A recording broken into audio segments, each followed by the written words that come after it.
Live from Oscars in downtown Palm Springs, California, it's the Mark and Tony Show, starring Mark Pantera and Tony Pomponia. Tonight's guest, singer, entertainer, Andy Cahan. Now, ladies and gentlemen, give it up for the stars of our show, Mark and Tony. Welcome to Oscars, and of course, the Mark and Tony Show. What a crowd, what a crowd. Thank you. Andy. That was a great song. Awesome. Yeah, I got to tell you, Tony and I are very privileged to have you here tonight. Thank you. Thank you very much. We're going to ask a few questions of you. I'm going to let Tony take the lead on this because he's got a list of them. Okay. Tony left me with just one, but he's got like 10. Okay. I did that on purpose because he does all the talking usually, so we're going to set him aside. It's going to be, no, I'm just joking. I joke around a lot. Take it away, please. And I'm going to do that. So, Andy, you know what? You're an awesome guy. Such a privilege to meet you not long ago. And I didn't even know you were here in the desert, man. And I'm going to tell you something. You are a treasure. I mean, some of the things I've read about you. How about that, folks? Thank you, audience. Seriously. Yeah. So let's start here, okay? Because I want you to just let us. We got 8 or so minutes. Just tell us everything you want to tell us. I'm going to start with this. Tell us about your book. Okay, the book.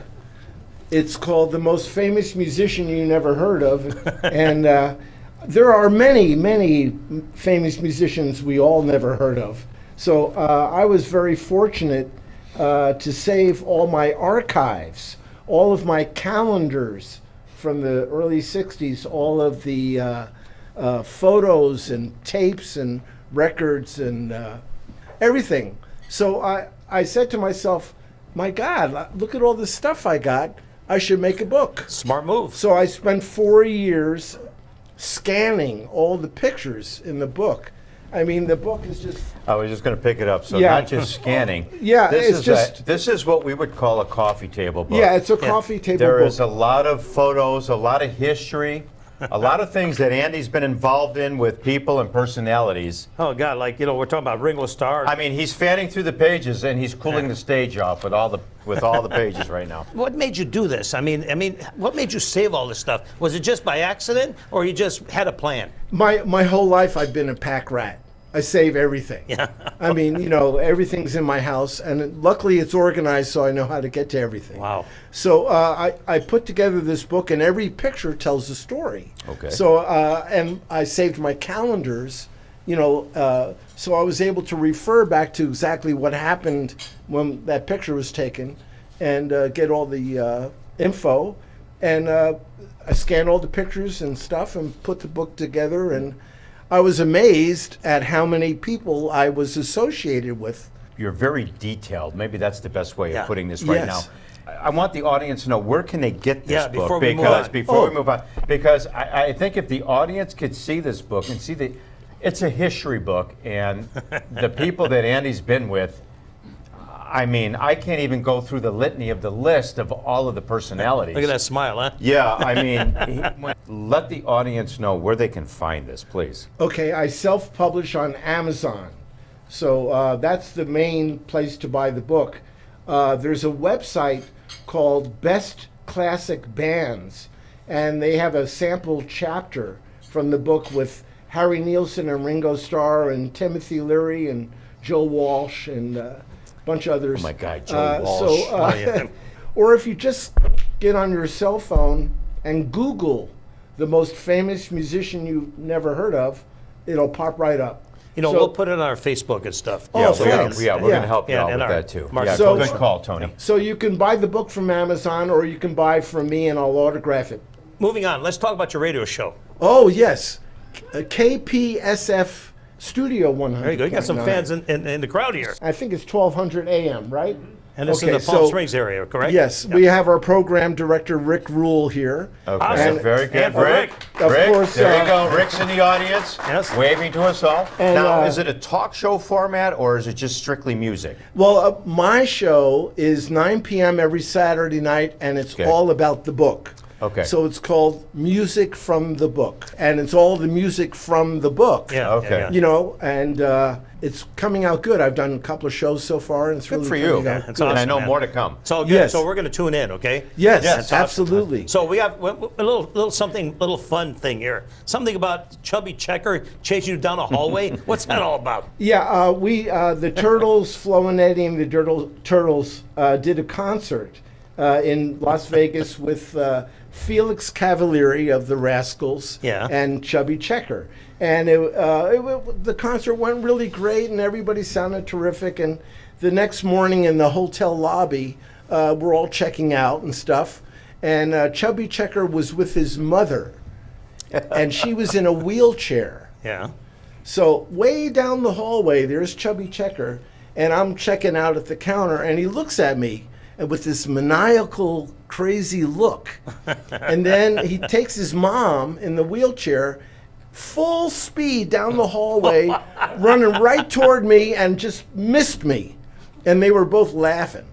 You know, him and his mom were laughing. So I almost got run over by Chubby Checker. And did he know who you were, or I mean? Yeah, he what was it? recognized me from the gig. Yeah. Oh my goodness. So that's the kind How of funny fun. was that? There's a lot of things, but I would like the audience to know, because it's not just music that you're working with. Obviously, you are directing with the Grammys, American Bandstand, if I'm not I was the music mistaken. director for music both. Director. How about Yeah. that? How So about that, folks? I would like Andy to talk. Thank you. Please give it up for him, Sonny. Give it up. There you go. Favorite I would line, I would like the audience to really realize that Andy is not just a musician and playing instruments. Andy, obviously, director, and you wear a lot of different hats. So if you would, let the audience know about American Bandstand and the Grammys, because Sure. those are two big platforms that you've been involved with. Yeah, I was very fortunate to get a job playing Hammond organ for Little Richard, and we toured Australia and we toured, you know, all over the United States, and then we did the Grammys with Chuck Berry. So the producer of the music director of the Grammys, his name was Ray Charles, but it wasn't the Ray Charles we know. So he said, we want Little Richard and Chuck Berry to do their hits, but they want to change the lyrics. So instead of Tutti Frutti Ah Rudy, it's Al Green, he's clean. oh, jeez. So we had a little rehearsal, so I'm in this small room on an upright piano, and Little Richard here and Chuck Berry there. And just the three of us rehearsing their hits. How cool is that? And, That's just a lot of history right there within Oh itself. my God. Well, you know, the reason I became a musician was because of the Beatles. Ringo Starr. You've And- met Ringo of Starr. course, Yeah. of course. And Paul McCartney idolized Little Richard, and John Lennon idolized Chuck Berry. So it was like a full circle. Here I am sitting in a room with their idols. Yeah, how about so, that? So Wow. the show went pretty good, except for the mic went out. So Little Richard singing and nothing happened, and then Chuck started to sing and his mic went out. So we did the best we could. I'll be but, darned. There's those Stevie- little things that happen, you know? Yeah, Stevie Wow. Wonder won the award for Ain't Too Superstitious. I'll be darned. Are a Yeah. lot of those tidbits here in the book? They're all in the book. If you can just give one more excerpt from the book that you feel that you'd love to let the audience know that they may not know. Just a little one. Not, you know, just don't give the whole book away, but just a little one. Okay, here's a little one. I became really good friends with Harry Nilsson, and we recorded 35 songs in my living room that were never published Wow. until Mark Hudson just published some of them. But what had happened was he invited Ringo Starr over to my living room to do some children's stories. So it's a premonition I had back in 1968 when I moved to California. I was sitting playing the piano and I had a premonition that a Beatle was in my house. Yeah. And he sat next to me and he took his shoes off. I'll be darned. So when Ringo Starr came over to my house, it was 100 degrees out. It was really hot. And I had to turn off the air conditioner so the dialogue wouldn't get picked up on the mic. Right. And Ringo sat right next to me and he took his shoes off. Just relax. So There you go. that was These are amazing. funny stories. Okay, But- Mark. Everybody, I would like you all to give another, keep the applause going for Andy Cahan, because he was a special guest here this evening. We've had, I have to say, Tony and I have been very privileged with all the different entertainers and people that we've had on the show. So, Andy, we want to thank you so much for coming on. Absolutely, tonight. Andy. I love Thank your you. show, And please guys. get Andy's book. Thank you. Thank you.